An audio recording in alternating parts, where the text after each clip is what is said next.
Welcome to the Transformations Podcast. Here, guests and I will share our transformative experiences and will explore how to find excellence in life. Hi, Steve James. Thank you so much for coming on to the Transformations Podcast this morning. Thank you, Mark. I'm pleased to be here. I've been excited to talk to you for quite a while because I've become a big fan of the Guru Viking podcast, which, for those who don't know, is your podcast, and I'll put a link for it in the show notes. And it's a quite interesting podcast because you cover so much ground, from magic to Kundalini to enlightened people to comedians. You know, how did the idea, first, the name I think is super interesting. And I think I have an idea what it means, but I'd like you to tell us. And also then how you got the inspiration to start the podcast. Oh, thank you. That's very kind of you to say. I'm actually really curious what your idea of the reason behind the name is, and then I will tell you. Okay. Well, first I thought that you were the guru and some Viking lineage because you look, I don't know, Scottish, Irish, Viking-ish, Norse to me, just from the outside. But then I thought, okay, there's the other side. If we flip it, which is like a Viking is an explorer, but they're also warriors, and maybe you're looking to beat up gurus. No, probably looking to find gurus of different types. I'm not really sure. So I'm kind of on both sides of that fence. Yeah. Well, actually, Guru Viking is the name of the podcast, yeah.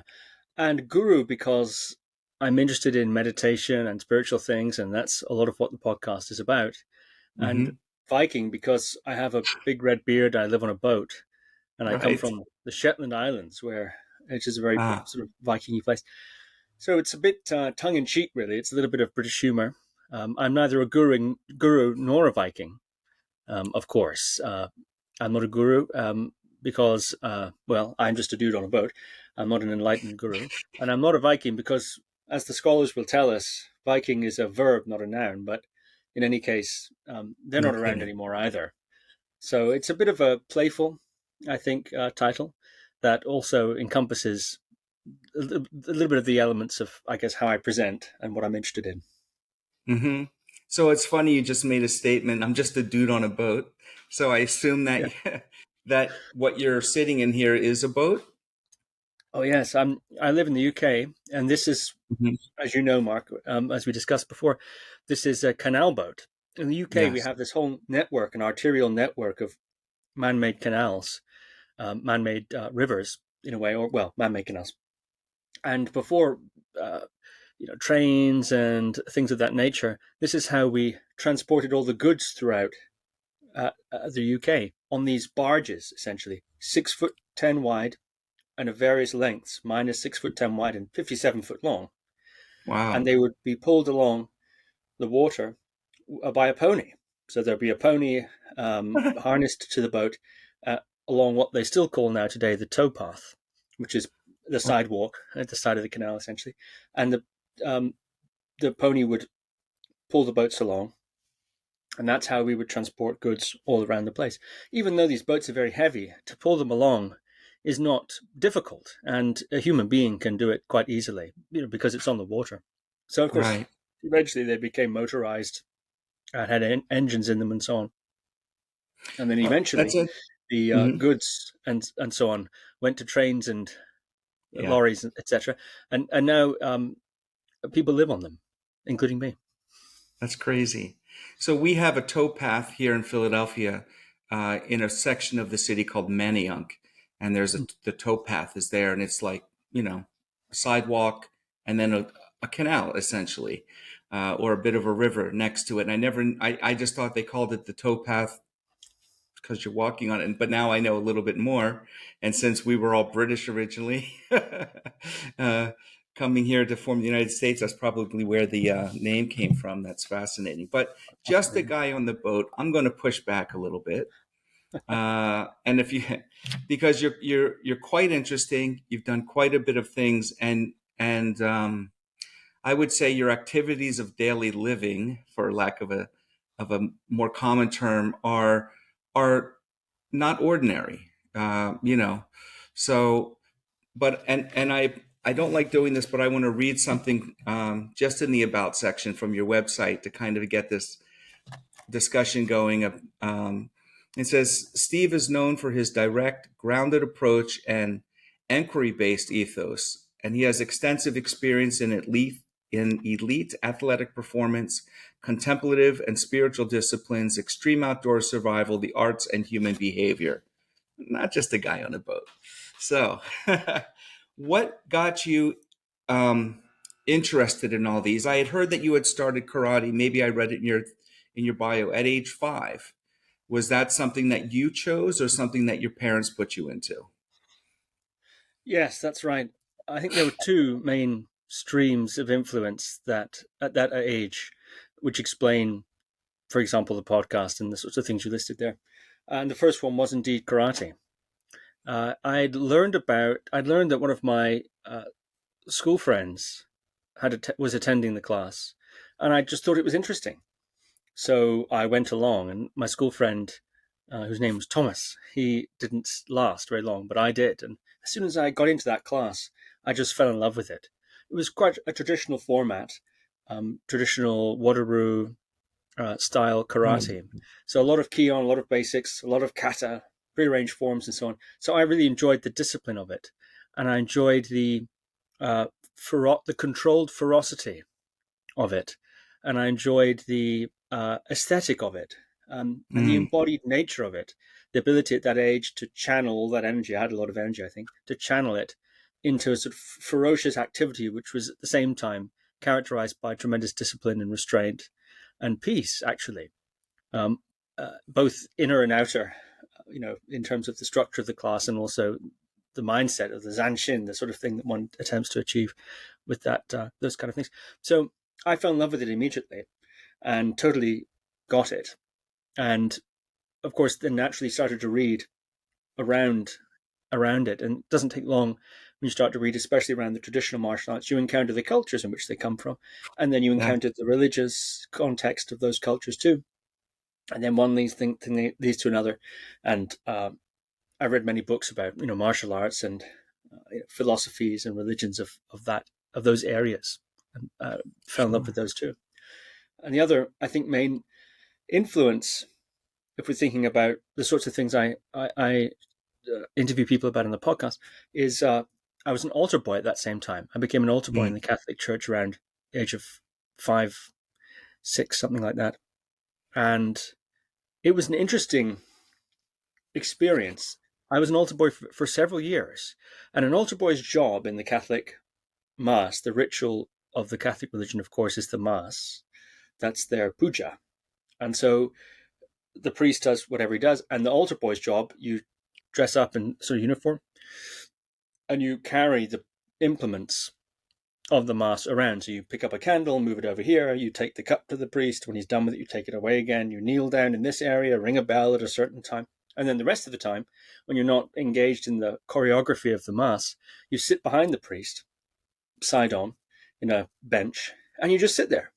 And I found it to be very profound ritual experience. I didn't get a lot of doctrine. My mother had the idea of a private faith, that you go to the Mass to participate in a contemplative space, a private contemplative space.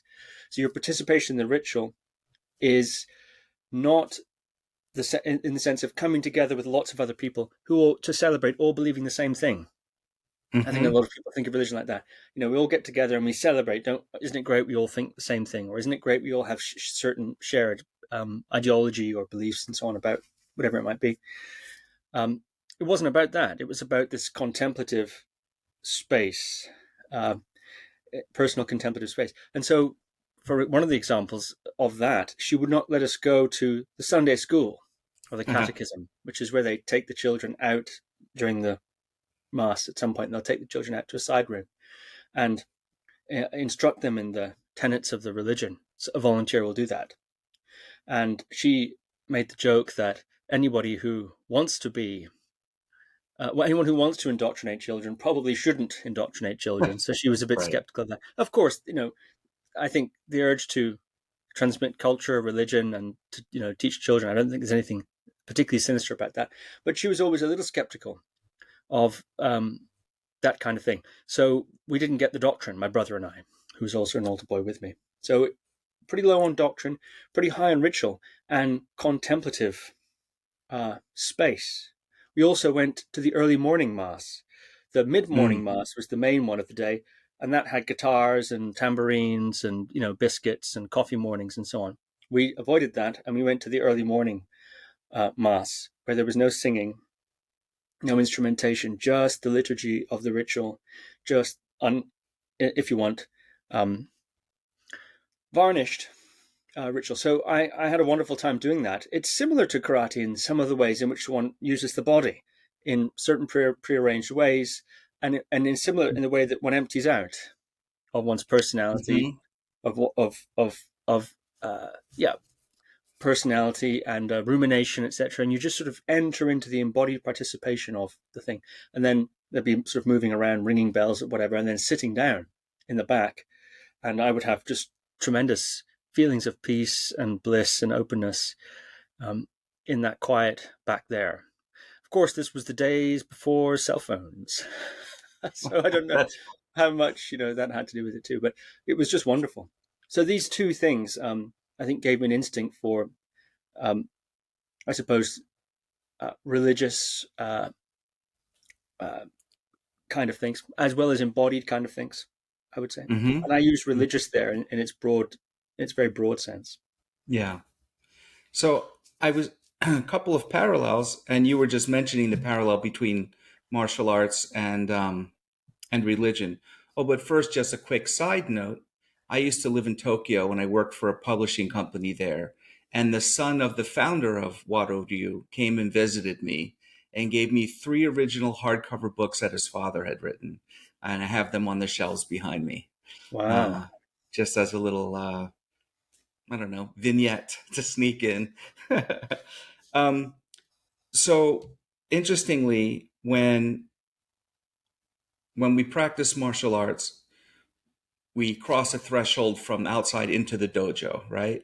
And now you're in the martial ritual space. And we have a uniform on, which identifies us with the group. And we feel like a different person because maybe now you're the warrior, right? And then when you're doing your kata, for example, it's a ritualistic movement that is like a virtual combat of life and death. And you have to be in the moment while you're doing it if you're doing the katas properly. Now with the church, it's almost the same thing because you probably dress in your best clothes for church.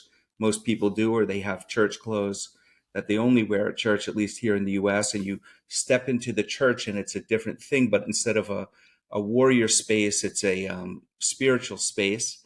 And you have your altar boy clothing on, right? And you're doing a different set of rituals. You're carrying the incense or whatever it is that you're doing. And then you're sitting in zazen or something, you're meditating there. It's kind of an interesting cross between sacred and profane. And here at the same time, you're having a warrior side and a spiritual side.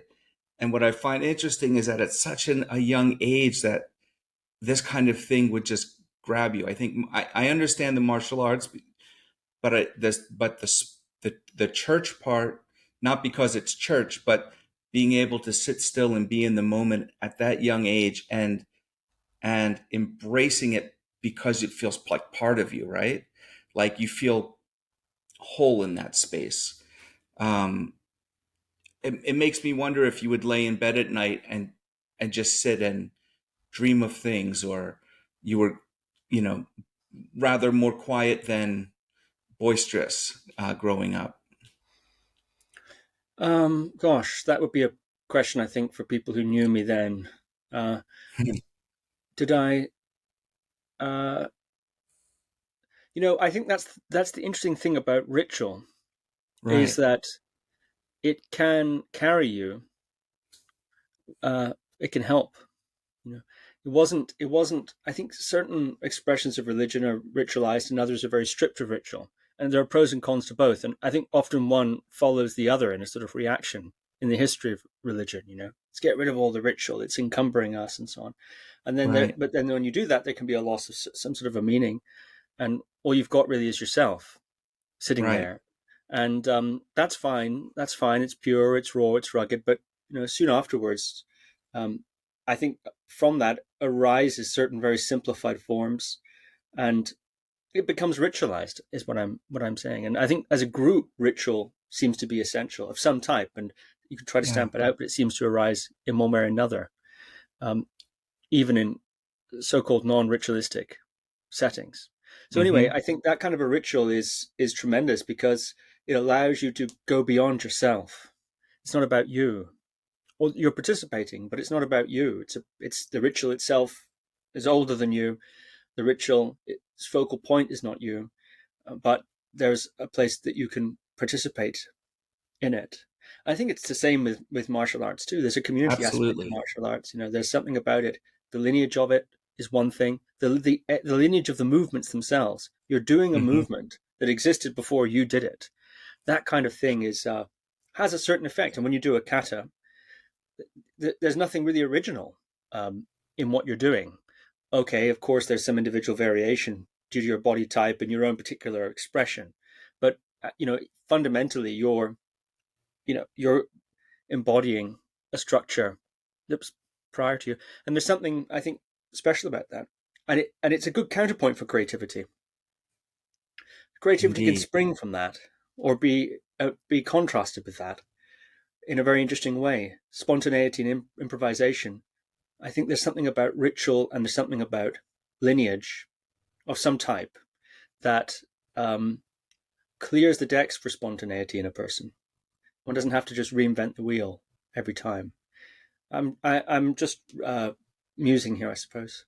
But what did I lie in bed? Yeah, of course. I think most children do. I was so interested in this stuff, and I would read about it a lot, and I would practice at Yeah. home a lot, and I would sit at bed, and lie in bed at night or wake up in the morning and dream about it and think about it. One of the things I used to do in the morning, I had a TV in my room, which I would occasionally, my parents have told me, march out of my room for months at a time, as a sort of to fast, from TV, and then TV I'd march fasting. back. Yeah, and then I would, when I wake up in the morning, I'd turn the TV on, and I'd try to listen as quietly as possible. And I had this idea in my mind of being like a monk of Ah. some sort, training the hearing. And what I found was that if I had the TV very, very low, I could hear it. But if I thought about what I was hearing, or I associated, drew associations, or had mental activity basically, whilst listening, if the TV there was a threshold beneath which the thinking, if you like, would obscure the sound in Yes. some sort of It way. will be louder. The mind had to go totally quiet, totally relaxed and open, and then the sound could just sort of come in the ear, land in the mind, and be understood. But if there was any discursive response, it would mess that up.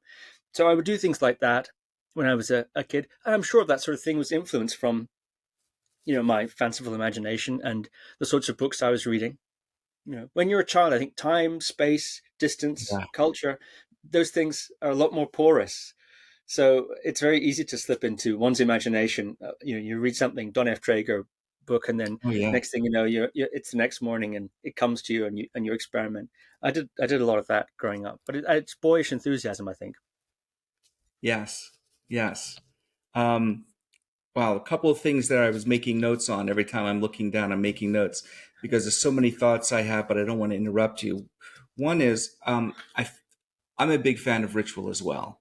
When there's a ritualistic thing, lighting an incense or a certain way that you make your tea or something, it's like I feel at least, more centered, more part of something more whole, even if it's something simple, right?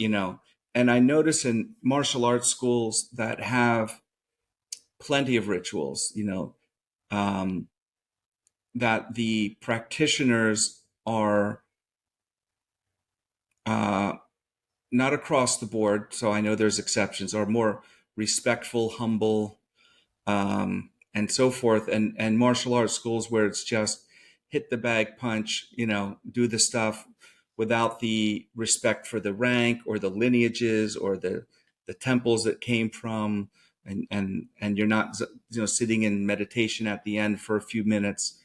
the practitioners tend to be more boisterous and more arrogant. And that's just, I think it's because it's devoid of that ritual. It just becomes a physical activity. So you're not really training the spirit or soul during the practice. I don't know, just an observation. And then the idea of arrogance, it's hard to be arrogant. It's very difficult to be arrogant around something that has been there centuries before you, right? I mean, you were saying like that move in that kata was there before you were born. A very well-known jazz pianist once told me, I said, how, man, you're so good and blah, blah, blah. And he said, man, stop talking like that. He said, this jazz was here before I was here. Jazz was always here, before anybody in this room was here. So many jazz pianists were here before I was here. The art is bigger than me. It's bigger than the whole planet because it's influenced so many people and then other musical forms and helps people in their lives. How can you become arrogant about your own little playing in such a big thing? So I think that speaks to that a little bit. The TV, listening at a low threshold, I really love that because I grew up watching the kung fu movies on the weekends from Shaw Brothers and Golden Harvest and so forth. And they had, look your eyes like this without moving your head and listen to the 8 directions and and I was so into it. Just like you were saying. And what I notice now, like you're saying, when you try to process what you were hearing, it disappears. It's like the mind takes over and you're kind of out of that zone or that frequency. And recently I was doing receiving a Shaktipat transmission, and these beautiful colors like lava lamps intersecting but not blending through the space. And as soon as I decided to, let me see if I can move this along the microcosmic orbit or something from qigong, I lost the colors because my mind got involved. And for that practice, it needs to be a no mind, right? Because I'm receiving something. And as soon as I tried to manipulate what I was receiving, it disappeared. And I feel like with the television, you were receiving that sound at a certain frequency. So your body leveled to that frequency, or and then as soon as you try to manipulate or listen or understand, it disappeared. Do you find that in your meditation practice, that when your mind gets more involved in something different, than it pulls you just right out of the moment? Yes, I suppose depends on the meditation. I think that there are certain meditations, different meditation approaches have different relationship to discursive thought Mm-hmm. and so on. And so it would depend on the technique. But certainly there's something about the differentiation between the signal coming in and the response in the Mm. mind, the cascade of associations and representations and commentary that gets set off. That, I think, a differentiation between those two things is something that's emphasized in a lot of different meditation approaches.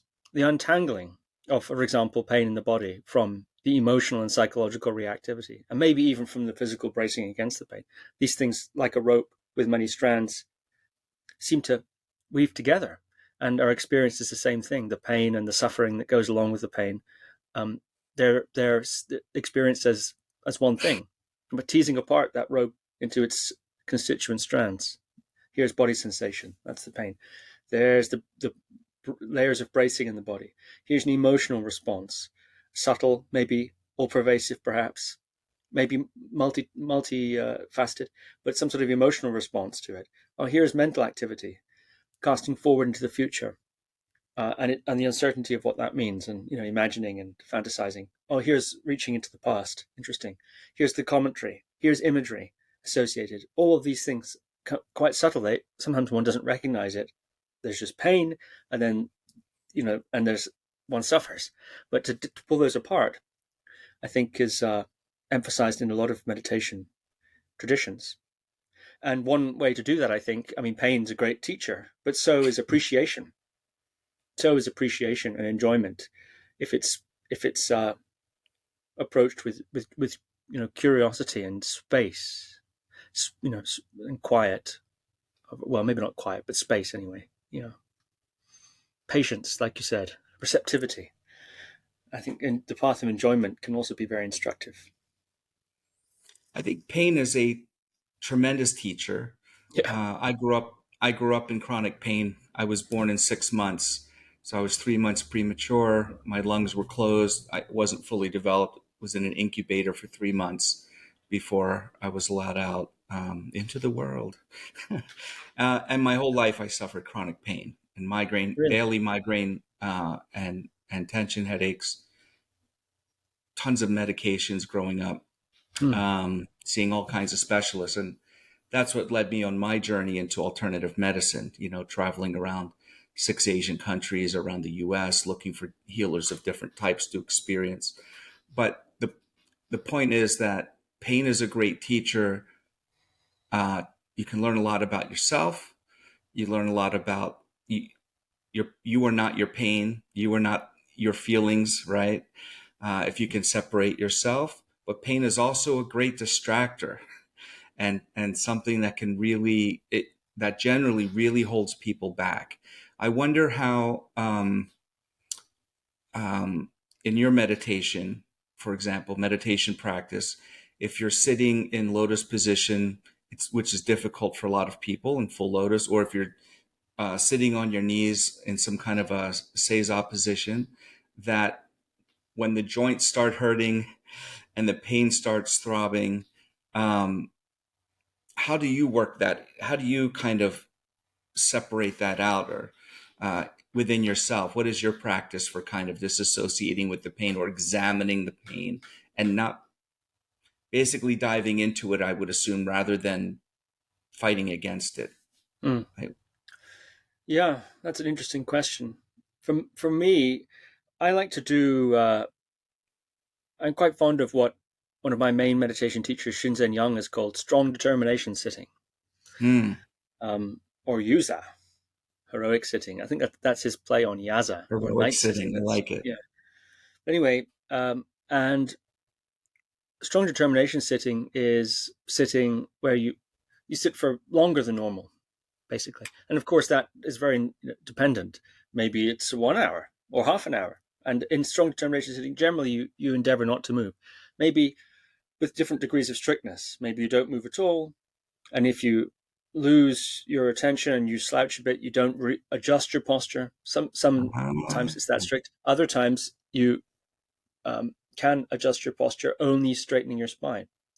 Maybe you could soften it a bit more, and maybe you'd be allowed to move your legs. But generally speaking, the idea is to sit still for 1 hour, 4 hours, whatever the case may be. 8 hours. I think there are some people who claim to be able to do it for days at a time. Of course, I can't do that. But anyway, sitting in general, and certainly sitting a bit longer than normal, than usual, pain or discomfort might arise in the body. Not to mention pain that one just has anyway. Right. Just pain that's life. Life pain sometimes.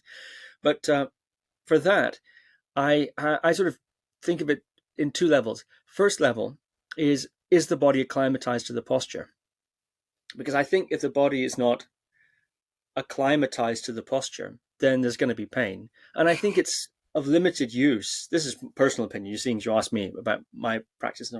I think it's of limited use to sit through pain in a posture if the body's not acclimatized to the position. Because what that does, the body's not sufficiently used to the position. If you try and sit cross-legged, for example, in any kind of cross-legged position, or even kneeling on a seiza bench, unless you're really used to that position, it's going to be uncomfortable fairly quickly. Mm-hmm. And if you push through that, which you can do, but if you push through it, then the body braces against it. And that bracing, that tension, tends to be the actual obstacle to comfort in the posture anyway. I prefer to sit beneath the threshold of stress and strain while the body is acquiring the posture, while it's Right. acclimatizing to it. And that can take however long it takes.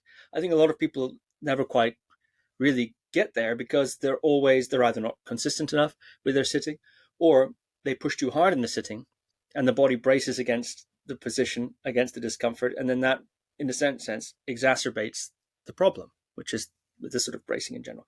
So then if you sit regularly and not too long, or if it gets uncomfortable, just change position, eventually the body starts to acclimatize and it becomes easier and easier to sit. And then you're able to sit for quite comfortably. Injuries in life, other life things aside, but the body gets to be able to sit quite comfortably for, whatever, say an hour or something. Okay. Right. When the body's comfortable, then then there's a different kind of pain.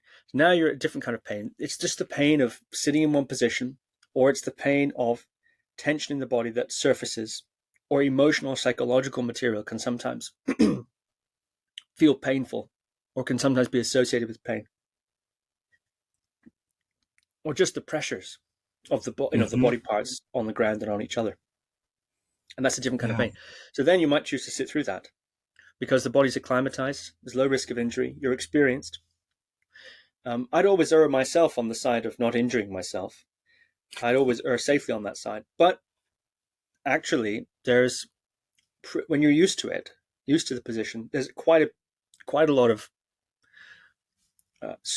scope for sitting through pain without risk of injury. Right. Anyway, but this is not something I would suggest, first of all. But then what do you do? Well, you've got a few choices. Generally, and it depends on your technique. And I've dabbled with all of these, so it's somewhat relevant to your question of what would I do. Depends on the technique. Generally, you've got two choices. You can continue whatever technique you're doing in your sit, and each technique will have some way of dealing with the pain, either by letting it go on in the background or having it in the foreground and working with it in some sort of way. Depends on the technique. Each technique will be different. So, for example, if you're focusing on your breath and you have physical pain in the body, then the training of that sort of a technique, generally, there's different kinds of breath techniques, but generally speaking, you just keep focusing on the breath and you relax, release, contact with the pain and let it go on in the background without push or pull. And if you get drawn into the pain, you return to the breath. But it's a training in relaxing, releasing. A little bit like letting a dog off the leash in a park. When you let your dog off the leash in a park, you don't know what the dog's going to do. Maybe he'll be placid and walk with you and sniff a few things, Or maybe the dog will have the zoomies and start running around and chasing squirrels. You don't know what's going to happen. And that's the same thing. When you relax, release the pain, and you let it go on in the background without push or pull, it's not guaranteed that it's going to fade away into some sort of Zen bliss. Maybe it becomes more intense. Maybe it begins to infuse the entire body. Maybe it sets off a whole cascade of reactions. Or maybe it disappears, or any combination, or anywhere along that spectrum. So that's one thing you can do, is just continue with your technique. And if the pain is not foregrounded in that technique, if the body sensation of that type is not foregrounded, you just let it go in the background. But there are other techniques where it is foregrounded. You focus on the pain, you merge with the pain, or you, as I mentioned before, untangle the strands of inner experience, of which the physical sensation is only one. So you might check all the inner systems, contact the pain, look at the mental image, check the mental talk, check the emotional body, and you cycle through that, or hold them in some 2, 3, 4 at a time, so that you begin to, like a rope with many strands, as I mentioned before, the strands, when they're wound together, support each other. When the strands are pulled apart, the strands are still there. You've got 10 points of pain, 10 points of emotional reaction, 10 points of mental image, for example. But rather than multiplying 10 times 10 times 10, 1,000, they just sort of, it's 10 plus 10 plus 10, because they can't interact in that same way. Maybe I'll give you an example. One time I was on a retreat, and I was doing, meditating and so on, and I had tremendous anxiety in my body. I'm not particularly prone to anxiety myself, but sometimes on retreats, you have some retreats where nothing much happens, some retreats very blissful, some retreats can be a bit hellish, and stuff comes up. So for some reason, this anxiety was there. It was like a ball of anxiety, like those old Windows 95 screensavers, like lava lamp like your vision, maybe Yeah. it was like a lava lamp of anxiety in my chest, like that, and I hate sort of that. floating there. And if I focused on it, it would dissipate and spread through the body as a kind of feeling of undifferentiated energy, sort of feeling. If I focused on it, but as soon as I took my attention off it or did anything else, it would come right back again. I thought, this is so strange, and I'd focus on it, would go away, focus on it, go away, focus on it, go away. And then I thought, let me check my other inner systems. So I looked, and I noticed my mental image. There was some activity there. I hadn't noticed it before because it was very Hmm. subtle. But I was noticing the pain. The squeaky wheel gets the grease. Right. I was noticing the anxiety. The squeaky wheel gets the grease. So of course my attention was fixed on that, but I didn't notice there was subtle mental activity going on. Image. So I checked that, and I kept one eye on the image, and I kept sort of one eye, one meditation eye on the anxiety. And what I found was the mind was flashing an image, a disturbing image of some type, stressful image, and then quarter of a second later or whatever, the body was reacting, the emotional body was reacting with a sort of explosion of Mhm. anxiety in the chest. And I watched that happen. Mind would flash an image, like the mind was going boo, and the body was jumping with anxiety, right? Yes. And it was so interesting. Some of these images were generically, low-level stressful images. Others were more imaginatively disturbing of various types. Some of them had relevance biographically to me. Others didn't. Just generically, just distressing stuff, light or heavy. And so I kept an eye on both of these, and I watched image, reaction, image, reaction, image, reaction, image. And as I continued to observe this, the power of the image to trigger the reaction reduced, began to reduce, until just the image was flashing, but no reaction. The body was Mm. peaceful, and then the images got faster and faster and faster and faster and faster until it was like riffling a deck of cards. It was like images going fast, like that, like a Rolodex, Yes. Hmm. like that, and then suddenly the Wow. images stopped. The point, anyway, is that um, that's another sort of style of technique, to observe the way in which the inner elements interact, and then what you learn from that is, and slowly you see it many times, you experience it many times, that sort of thing many times. You eventually recognize that there's interactivity going on in the system, and you see it easier, you recognize it quicker, and the inner elements in general have less power to congeal and multiply their effect by Hmm. reacting against each other. Generally, when you start to get a bit more, incrementally over time, at least in my experience. I think some people, according to my guests, one experience, and they it's like permanent or something. But for me, it's more the case of seeing it again and again and again, and gradually, getting a little bit wiser to the way in which the inner system works. But there are other techniques too, where you just don't do anything. You just sit there, and all that stuff I just described. It's the problem, according to some meditation Mm. techniques. You got to let go of all that, all this. Look at this, examine that. All this is problematic. Actually, in meditation, it obscures meditation. It's the self-conscious, anxious grasping of the ego seeking to perpetuate itself through a sort of pseudo Yes. meditation, right? So there's other approaches like that. I think they're also very profound. So I recognize that there's a whole array. We could probably talk for another 3 hours about even more ways in which other techniques might Yes. relate to what your question is. Um, I like all of them, really, and I think I have moderate grasp of certain fundamentals of certain different kinds of techniques. I've had teachers who have been quite eclectic in that sense. Uh, so I like to do. I appreciate the different ones. Right. Shinzen, I mentioned, is one of my main meditation teachers. He said that one of his goals for us as his students was that we would be able to go into any contemplative situation and be able to practice with them on their own terms. Mm. So to go into an Advaita Vedanta sort of situation, maybe, and not just secretly be doing, I don't know, Zen or Vipassana or whatever, but to actually be able to engage on their terms with Mm. their technique as one of them, or to be able to then go in a Zen place and be able to give oneself to that situation that particular technique, that particular way of doing things, and not secretly be doing another technique, whilst the Zen retreat's going on around you, or to go into a Vipassana retreat, for example, or to go into a Christian contemplative situation, or whatever the case may be, and be able to have an ability or an appreciation for those different ways of working. It's such that one could join in. He has a very eclectic approach there, which I've benefited greatly from. I share that spirit, actually, and I was lucky to find someone like Shinzen. I've had other teachers too who've been also remarkable, but on the subject of Shinzen, he has always had that. So he's taught us in a very eclectic way.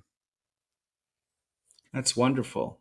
It broadens your practice, right? It reduces the ego, and it's like you are one of, not I'm just one of Vipassana or I'm one of Zen. I'm one of all.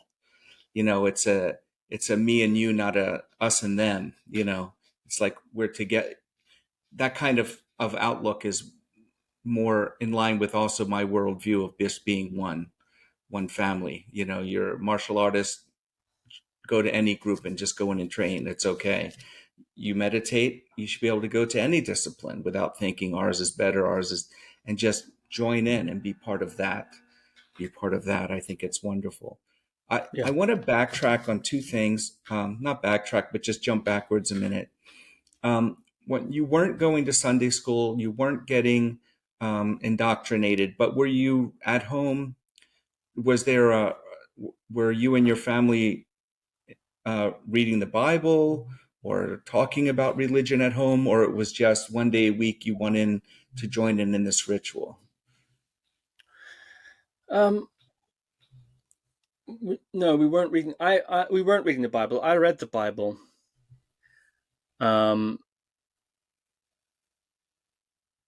Myself, and looked into it. That's a funny story how that came to be. Actually, we had a member of a Christian, some members, missionaries, members of a Christian sect, who would not do door knocking. Yes. We had there are several sects that do that, and we had several of them on Shetland, the island on which I grew up, and a pair of them came knocking at the door, and I went to meet them, and they gave me a tract and so on. And I was, I wouldn't say offended by their proselytism, isn't quite the right word, but there's something about it seemed off to me. The way, I think a lot of people think these door knockers are a bit annoying, right? But I was, something about it.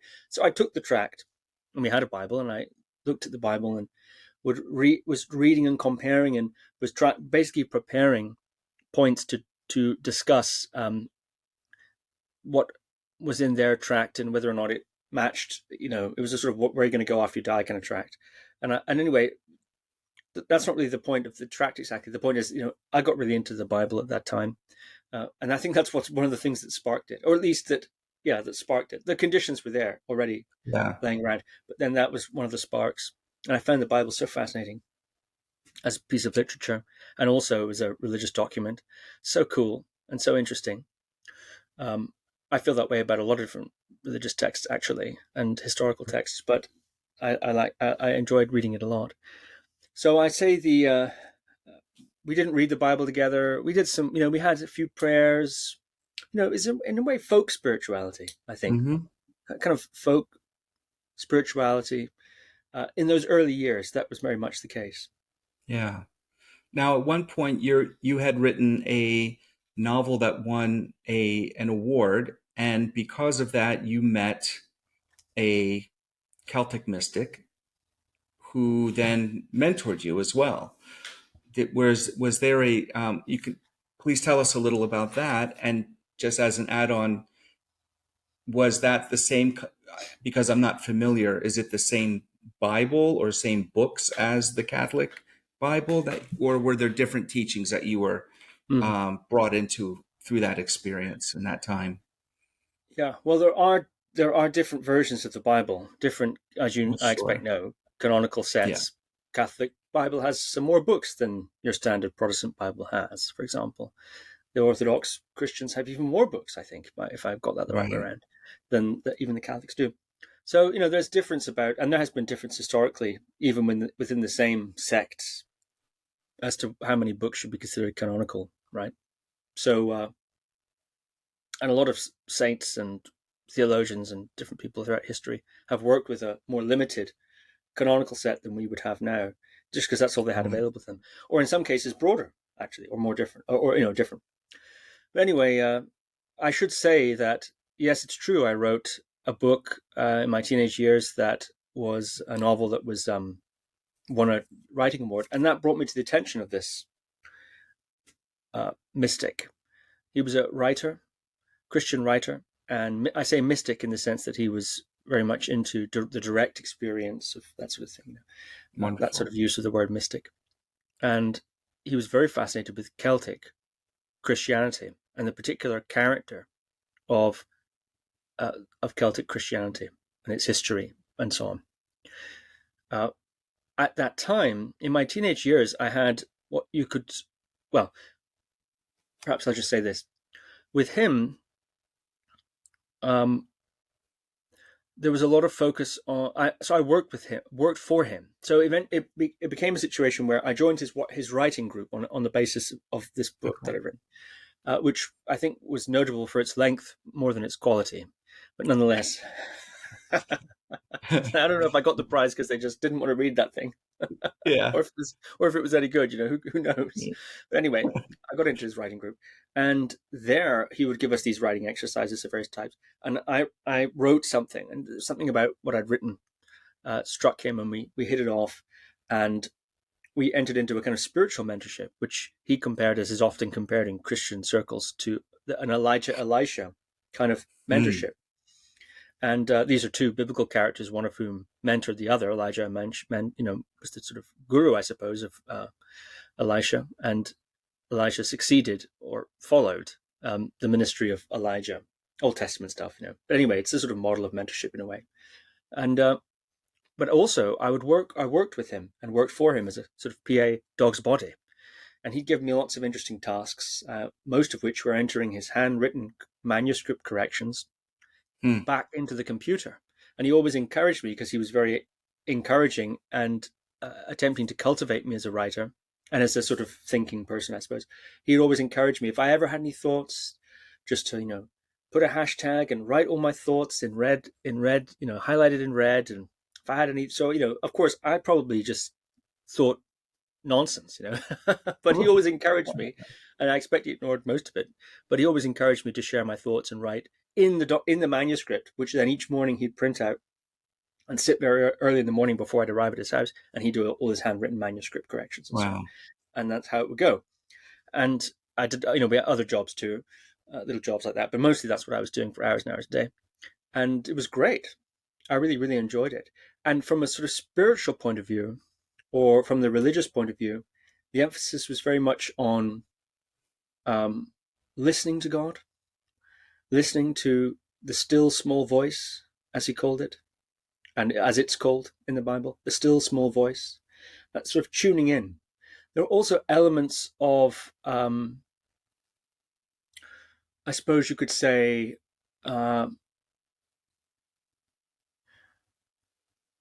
sort of somewhat oracular elements, I would say, to it, as well as elements of perception.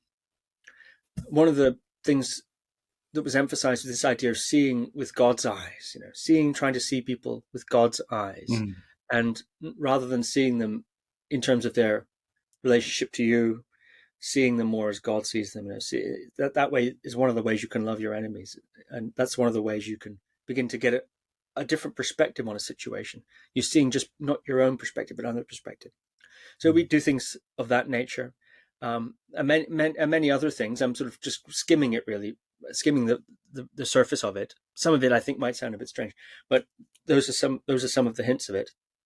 And it was a wonderful time. And he was a very open-minded person, and was a great counterweight to the institutional church, which as I became a teenager, and as I broadened out of the Catholic only situation into just being involved with a wider kind of Christian milieu at that time, and I had a bit of a fundamentalist phase too. I had a bit of kind of born again, happy clappy fundamentalist phase for 2-3 years there. He was a great counterweight to that, and a great counterweight to the institutional difficulties that I faced with the church, which I think it's the same old story that we all know. What churches do, especially provincial churches and church systems do to people in their midst. It's not pleasant Yes. generally, and so I had my own rubbing up against that sort of thing, and it was distressing for me, very distressing indeed at that time. And he was a great counterbalance to that. He always encouraged me without indulging me, and modeled a different way of being, and a different sort of employment lifestyle too. And his job was just to write things, think things, and engage with various different perform various different services, functions, I suppose. I don't mean services as in masses. I mean, perform functions and so on. And he had an international business, etc. And so, I think I learned a lot from him also about how to live that kind of a life. And although I myself am not a Christian mystic or a Christian writer myself, or really even a Christian, maybe in the loosest possible sense, more general than that now, I'd say, I think a lot of those imprints have carried forward in me the way I live my life now. So he was wonderful, wonderful mentor and a wonderful friend. Very good. I'm a big fan of mentor discipleship. Having somebody right there in your corner to lead you and guide you, but not coddle and give. But to give you the tools to think, how to act, how to feel, how to process, right? Rather than here's the answer to your problem. Here's a skill to help you solve that problem, or a way to look around it that maybe it's not a problem. Yes, I think the structure of it was mainly learning by osmosis and proximity. So there wasn't a great deal of sitting down and sort of encouraging me and, what am I thinking and what am I, where am I going and what am I, bring my writing. It wasn't that kind of a situation. It was more, I was just completely in assisting what he was doing. There wasn't really much sense. I mean, he was open to my thoughts and so on, but I don't think there was much expectation that I would be coming up with anything particularly interesting at that stage of my development. And, and he was right about that. And I certainly didn't feel that I had anything particularly, burning inside that, it was different. So it was a mentorship in that, like an apprenticeship, in the sense that really I was just following him around all the time. Whatever he was doing, I was doing. And I was, when you write in the corrections, when I was writing in his corrections into the manuscript, that's a great training. In what? Well, in language, in how he thinks about things, in how he edits. There's so much that gets taught there in doing that grunt work that, and yes, he encouraged me to, in brackets in red type, share my thoughts and reflections on, and so on. And, and I did, unabashedly. I cringe now to think the sort of stuff I would have come up with. But, he did that. So most of the learning, I think, came through osmosis and mimicry and doing dog's body work. Yeah. Which is the best way to learn. When I was teaching myself how to become a writer, I used to go to the used bookstores that I could find old copies of something called the Paris Review. And the Paris Review came out in Paris and was reviews of books of the time in the 50s, 60s, big, great writers. And what they often had in there, aside from interviews, was their edit notes. So they would have a typed, manuscript page or 2 or 3 with the author's notes and corrections, word changes, and I would just look at that and say, why is he switching the word that's there for this word? Like, what is that meaning difference? And, he moves the comma to here, and that changes maybe the meaning or the grouping of words. And I learned a lot by those techniques. So I understand how, even if at the time you don't think you're learning maybe, or you did think you were learning, but hand putting in corrections over something you've read brings like another level of understanding if the writer has a depth of understanding, because they're obviously making the changes on purpose. Yeah. Right. Yeah. Yeah. So also, is it about this time that you started fencing with the Scottish fencing team. At what age did that begin, and say the Wado-ryu drop off, or was there an overlap? And was this kind of apprenticeship in the same period? Yeah, it was all in the same sort of period. Early teens, I think. I'd have to look it up. I'd have to track it Yeah. down exactly. But at some point, there was some. I heard about this. That there was a fencing club on the island, and you know, we had a coach there who'd come to the island for his own reasons, and Andy Alderman, and what amazing coach, really fantastic, much better coach than we had any business having on the island. But Shetland was that sort of place. It would occasionally attract very interesting people, like the Christian mystic I mentioned, because it's a beautiful place, it's rugged, it's remote, but it's interesting. So it did attract interesting characters, actually, from outside. Anyway, and this coach was one of them. And I went along, same story really as starting karate, I just went along out of curiosity, and I loved it. It had something that I was missing at that point in my development in karate, which was competition. I was craving competition. I was craving, if you'll excuse the pun, the cut and thrust. Yes. Of competition. Our club was not heavily interested in that. We did a lot of, we did sparring and so on. We had tournaments, once every couple of years, in our own club. But, I was yearning for competition. And I think it's probably due to my age at that time. And I found it in fencing. And fencing had a lot of the things that karate had: rigorous technique, discipline, et cetera, the embodied aspect, the combative element too. But crucially, it had this opportunity for competition. And I fell in love with it for that reason. And gradually the karate dropped off, sadly, and I, sad about that. But, and the fencing took over. And you're right. Yes, I was indeed selected for the Scottish team in my teens at some point or another. I have the newspaper clipping somewhere of my much younger self holding a young sword. Guru Viking. Yeah, young Guru, yeah, Guru-let, Viking-let, yeah.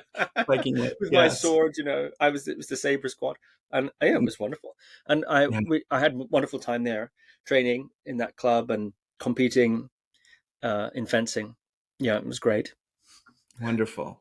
And obviously, you can't tell from what you're wearing here, but I've seen some videos of you on your website, lifting heavy weights around and things, and you have a developed physique. So I would assume that weight training had come into the picture at some point. Yeah. Or strength training. Yeah. I was very interested in that also from childhood. My father had some bodybuilding books, that famous Arnold Schwarzenegger biography, half of which is a biography, half of which is training. We had that and several other books. My father had been quite passionate. Amateur, I don't mean in sense of competing. I mean, he wasn't competing, bodybuilder when I was a baby, I suppose, around that time, but before. So anyway, we had weights in the garage and he taught me how to lift weights. And I was desperate to train, to do weightlifting and so on. And the rule was when I became a teenager, I could start. So before then, I did a lot of bodyweight stuff, very influenced by the training records of Bruce Lee. Yes. As you well know, he had a lot of those, and those were published widely at that time. Yes. And they were, advertised in the Functional combat fitness magazines. Yeah.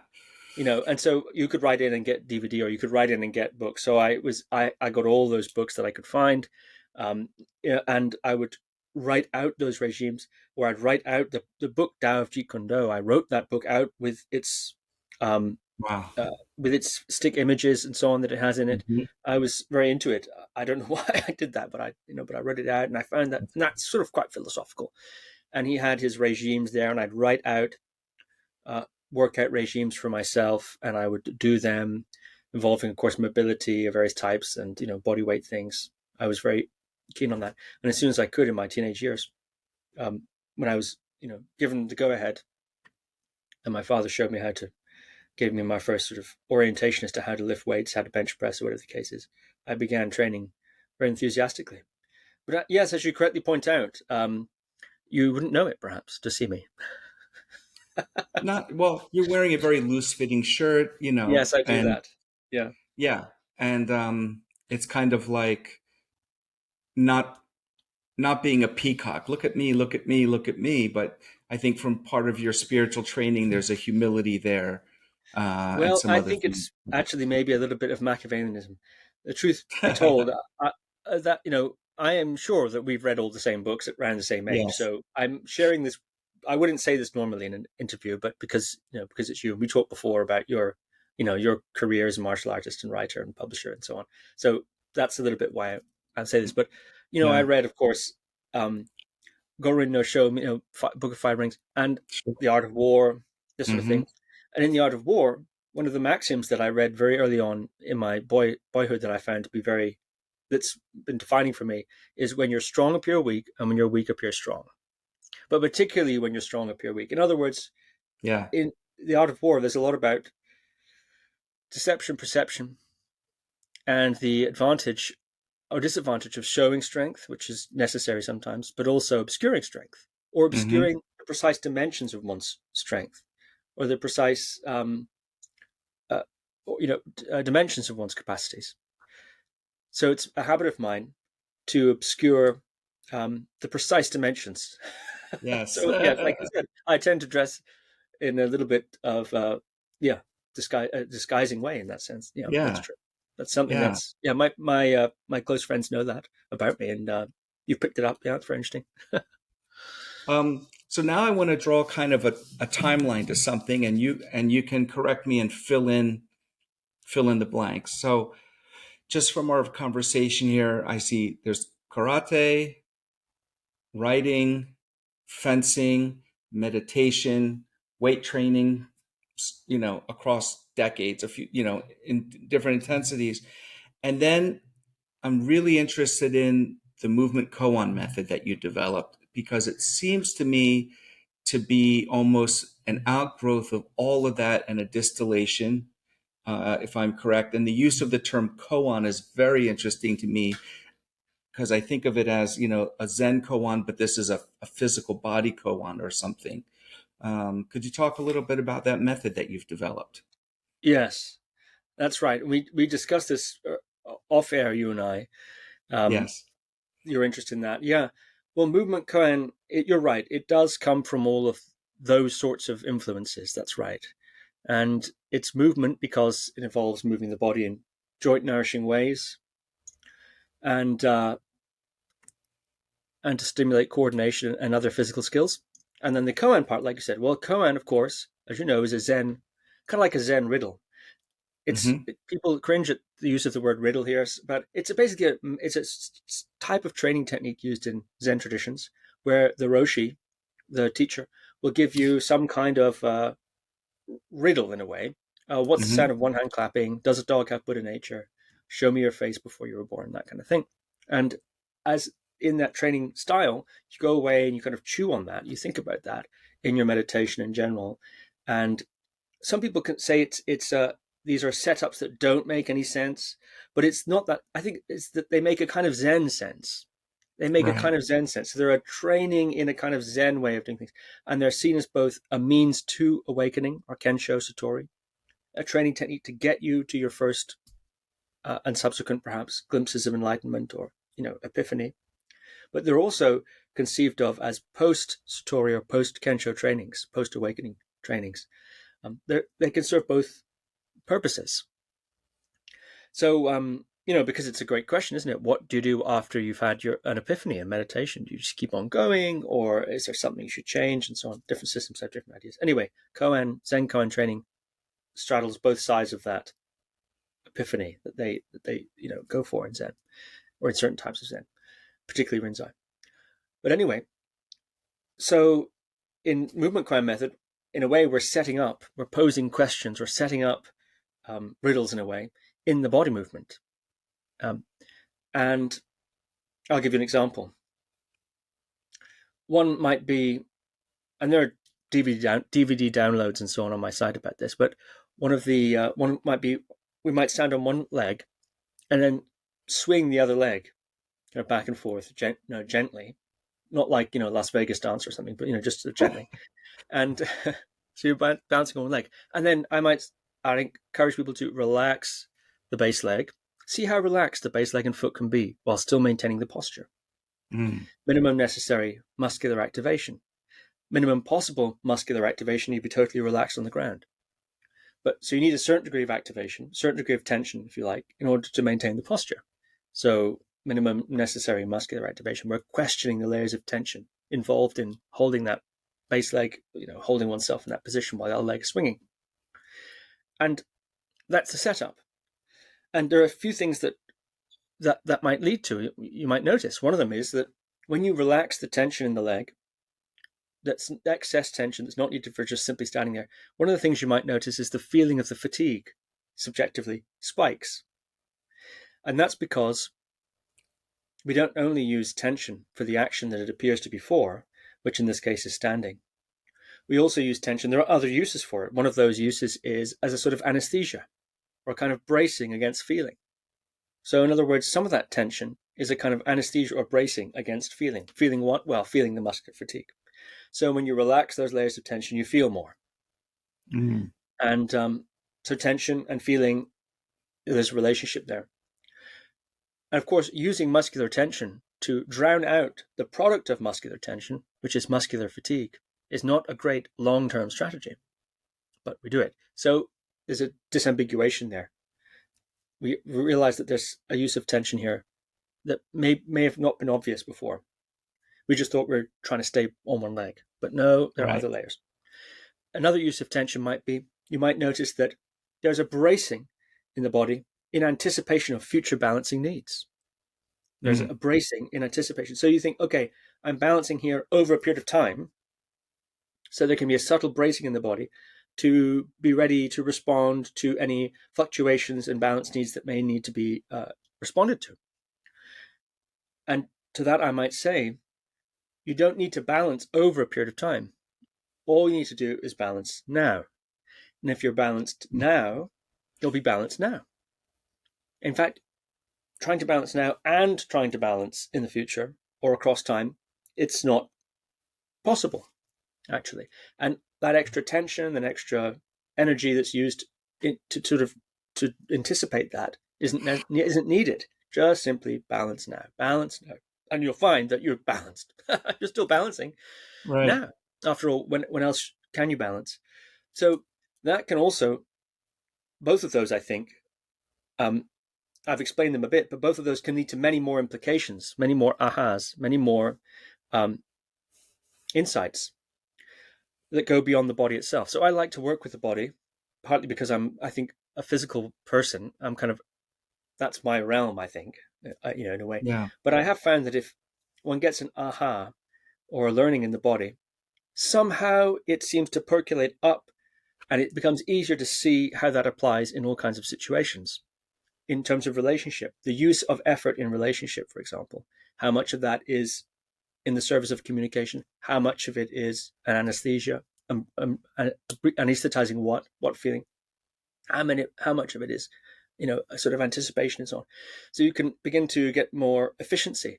This is classic kata. This is classic Keon stuff, where you have to learn to the movements, and then you have to purify the movements of excess, anything excess, actually, including muscular tension, including conceptual stuff, whatever the case is, right? You have to it purge it, and well, the technique itself does that. If you continue to work with it, that stuff ought to eventually get purged. I think it's one of the best uses of the basics. Whether it helps you or not in a street fight is one thing. We can debate that, but what it certainly can do is it can be a kind of crucible for this sort of thing. So there's a movement koan, and so I find you can hear this sort of thing conceptually and understand. Oh yeah, different uses of tension. Okay, very interesting. That's an interesting point. I like that. But for that to show up in the body, or for that to be available to you in stressful times or times of conflict, it takes a bodily learning for that to happen. In my experience, anyway, one needs a somatic reference point so that there's a sense in which one can feel it, and then from that feeling apply it to more conceptual situations or psychological, emotional, relational situations or strategy, life, business strategy, and so on. So that's a little bit about movement Koan method. So it's just sort of good joint nourishing movements, training of skills like coordination, opposing limb movements, balance, all sorts of things are trained from a physical skill point of view, getting up and down off the floor in various different skillful ways. But it's all also has this element of, if you want, Koan in it, Yes. setting up these venues for investigation and inquiry that the student can investigate. I don't necessarily give them the answers or say this is what you should learn from that, because actually the advantage of setting up inquiry over an imposition of my answer, an inquiry, is the student can then have their own insights, maybe even insights that I hadn't anticipated. So that's something of the approach of movement Koan method.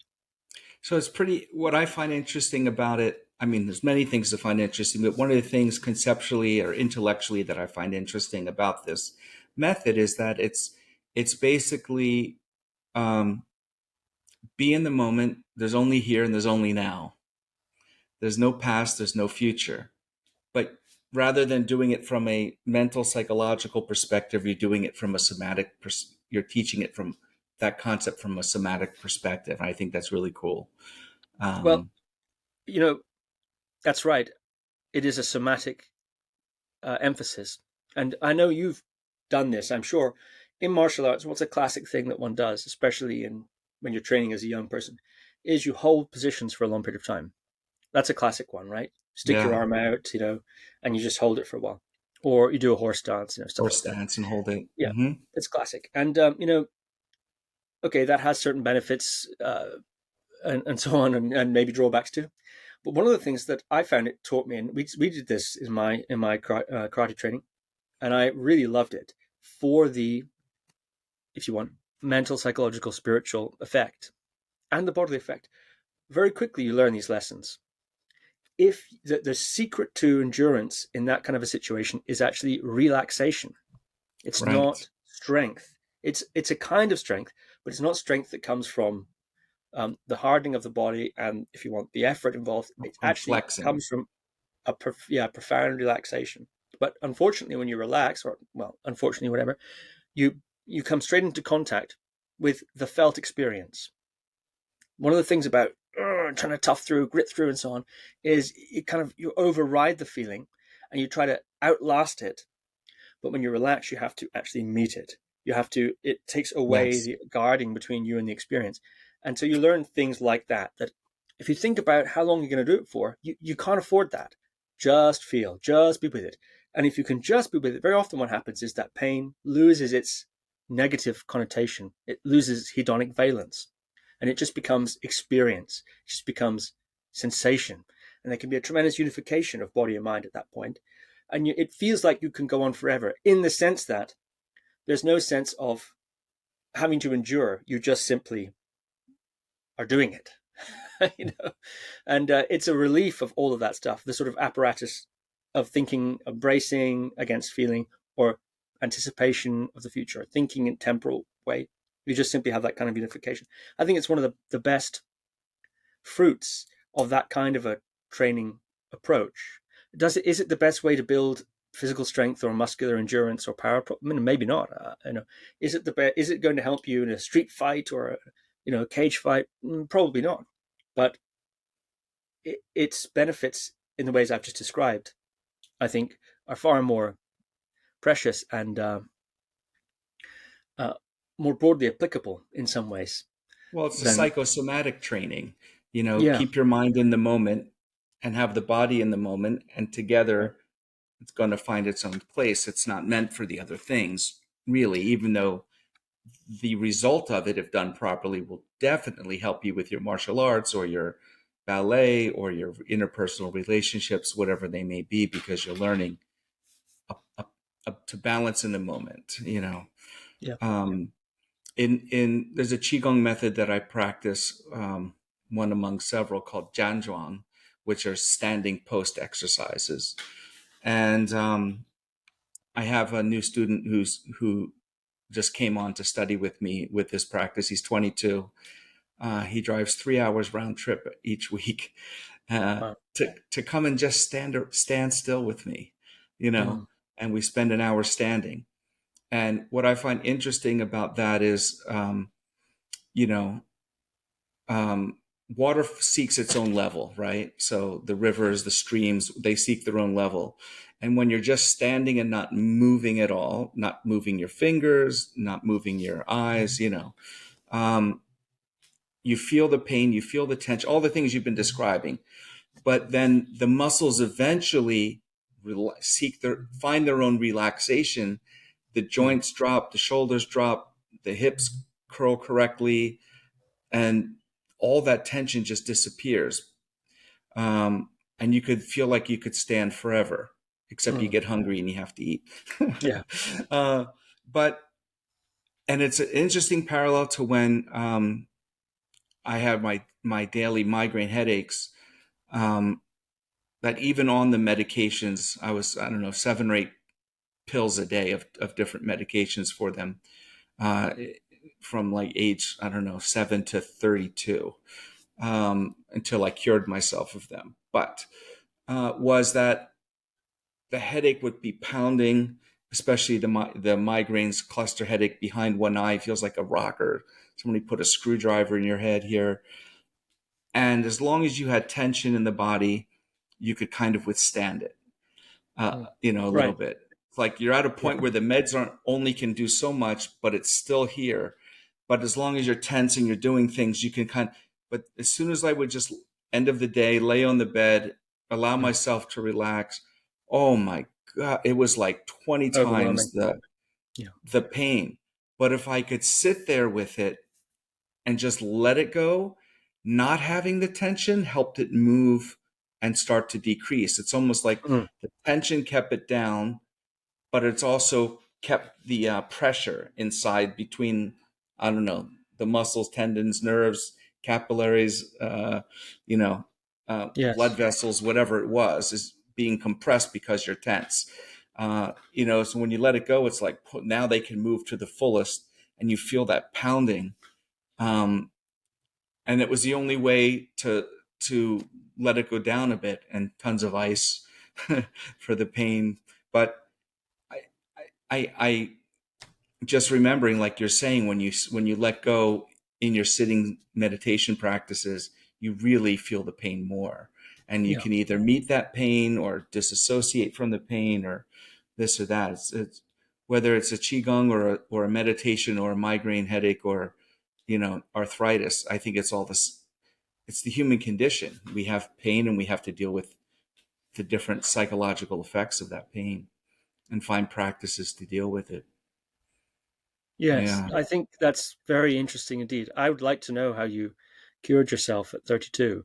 Um, but I would Yeah. also say that I think a lot of times we hold on to pain of all types for that reason, actually. Right. It's a little bit like in a fight where you grab onto someone, you know, at least while you're hitting them, at least you know where they are, right?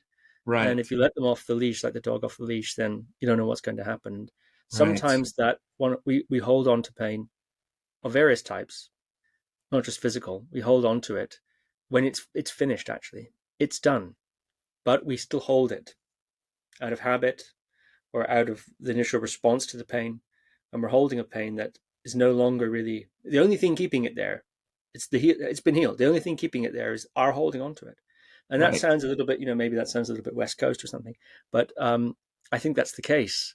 Physically, often a lot of physical rehabilitation, a big aspect of it is training the body how to experience itself as healed after it's healed. Healed, like got some sort of shoulder thing or something like this. A lot of times, it's how can you re-update the mind-body um, sense of itself as being fixed, because mysterious pains do persist when the physical, if you want, structural Yes. injury Yes. has been repaired. Why is there still pain? What about this phantom pain or this referred pain, or the way in which the sort of pains show up other places in the body due to one Mm-hmm. one local injury? A lot of that stuff, yeah. There's a lot. It's I think has tremendous implications for healing. What you're talking about, but would you say something about how it was you healed yourself at 32? Yeah. I wrote a book about it called called what? Headaches Relieved. You can get it on Amazon or Barnes and Noble, anywhere where they have books. I started a search. My father was a physician.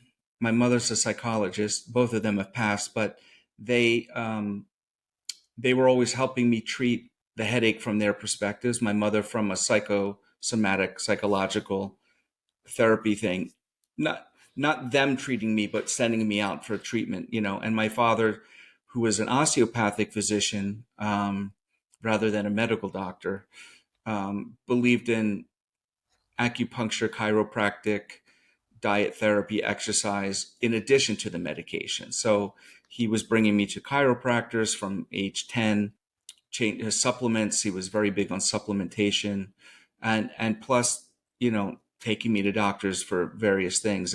And I felt in my body, I felt in my spirit that I was going to die at 26 from some kind of a brain hemorrhage. I mean, it was unbearable. The daily pain on medicine all day, there was like a numbness in my body, but the pains would still break through and be pounding, and like, how is this? Is there a tumor? So when I was old enough to take the train by myself we lived in suburban Philadelphia. Into Philadelphia, I would go to Chinatown and meet with the Chinese herbal doctors and the acupuncturists, and I would see the chiropractors, and I would see some qigong healers. I started apprenticing with a qigong master, I think at age 16 for 12 years. And what I found was that all treatments work for something for a specific time, but there's so many causes for pain, right? So we'll just say headaches, but this is across the board for anything. Chinese medicine has an interesting concept that says one disease, many causes, one disease. Meaning, if you have 50 causes for something, no matter what those symptoms are, they can all cause the same problem in different people. Or you can have migraine headaches, but there might be 17 causes for migraine headache, right? So if it's the cause where there's something with skeletal misalignment, subluxations, they call it, pinched nerves, something like that, tension, the chiropractor helps, or the massage therapist helps, right? If it's the channels are blocked and there's some kind of thing with the energy in the body, it's the acupuncturist or the qigong teacher. If it's something where the blood vessels are really pounding, the eyes are dilated, then you need to have the migraine medications because the other stuff can't take that out fast enough. But if you don't take the medicine at the start of the headache, it doesn't do anything. It's useless, right? And then there's ones from stress and tension where meditation helps, being quiet helps, no light, no sound, no smell. And I went all around Malaysia, Singapore, Hong Kong, Philippines, Japan, seeking treatments as both a researcher and a patient. So I videotaped them all, I took pictures, I interviewed all the healers, and I wrote down what they did in my experiences. And they all help for different parts of time. So to make the very long story short is, if you understand the main reasons why there's imbalance in your body, and you can return to the balance, then those pains and the migraines and the bloating and the whatever the ailment is goes away. And then if you go out drinking or you're up too late, and sleep deprivation, alcohol are both migraine triggers, and you wake up and you have a headache, you know why you have it. It's just not there. So then the next day you rebalance and it's not there after another day, right? So at 32, when I figured that out, and wrote out the book about it, was that I would say, okay, I love Italian food, you know, but the whole meal is a migraine trigger. You know, wheat is a migraine trigger. So that's all the pasta and the breading on your chicken parm or whatever it is. Tomatoes are a migraine trigger. Well, what are you going to, you need spaghetti sauce if caffeine, migraine trigger. So there's your cappuccino. Dairy, migraine trigger. So there's your ice cream at the end of the night or whatever it is. But I would want to have Italian food, so I would know that the next day probably I would have a headache of some sort. But then it wasn't a one for one equal, because my levels threshold of trigger was different for different things. So how many coffees can I have in a day or in a week before a migraine would trigger? So it's like, oh, I can have 4 in a week, no headache, and I stick to 4 or less, and then how many spaghetti sauces can I have, or, and how many nights can I stay up past 11 o'clock and still get up at 6 before the sleep deprivation causes the headache? And that's like 2 nights for me. So I started, making my lists of my limits on things, and it worked out terrifically. Fascinating. Yeah. And did the Chinese medicine framework help you understand some sort of fundamental underlying cause that made you Yes. susceptible to the headaches and susceptible to these triggers? Was there something? Mm-hmm. Yeah. What was that? There's a philosophical or conceptual framework in Chinese medicine that says where there's pain, there's no free flow of energy. And when there's free flow of energy, there's no pain, which means we're looking at stagnations, excess, and deficiencies, right? So those 3 things became the model for when I was in treatment, treating patients. I have a doctorate in Chinese medicine. And so it was like, okay, you're either stagnant, deficient, or in excess. And all we need to do is, if you're stagnant, like say you have a bruise, the blood is stagnant, we have to move the blood through, right? You have tennis elbow, or you had a surgery and you can't move your arm well, that's stagnation. We need to move the stagnation, right? Excess is your eyes are red, your face is red, you have a headache on the top of your head. That's due from liver, what they call liver qi rising. So it's probably from stress or alcohol or anger. So that excess we need to bring down. If you're deficient, say you're pale, your blood is deficient, your woman is menstruating, then there's herbs to fortify that, and there's certain foods that will fortify that, like a medicated diet on short term. So you want to get everything back to the middle. And if you understand the concept, and you have someone who can show it to you for your particular situation, that works really well. And that was really one of the things. Like, if we take it to the coffee, I can have 4 coffees a week and I'm level. But if I drink 5, I'm in excess, right? If I drink 1, I'm probably in deficient. I'll get headache from caffeine withdrawal. So it's like you would just make a little map out of all the things you do in your life and find your levels, like water seeks its level, and that's your thresholds. And if you stay there, the pain is out or the headache is out. Have you also found there to be, in that framework, the ability to, I suppose, you find your sweet spot? Yes. Is there an ability to extend that sweet spot to make it more resilient, and to tolerate more variety and so on? I'm thinking of all the stories that one hears of the sickly boy who trains in Tai Chi or Qigong, and not only relieves the symptoms of sicknesses, but also then goes on from having been sickly before. It's a sort of archetypal trope. Goes Robust. goes on to become even more robust than even his otherwise healthy peers. And over time, the sick boy becomes the immortal, basically, right? The But immortal, the that's ninth the sort of idea, immortal. right? Yes. Yes, because when you then start adding in things like somatic training, meditation, um, supplements, dietary changes, right? All of those things start fortifying you in a very positive, energetic, and healthful way. So then the weaknesses that were either sending you into deficiency or excess are harder and harder, become harder to send you into those right. deficiencies or excesses, right? So the first thing is find your level in the life and state that you're in, and then fortify to uplift.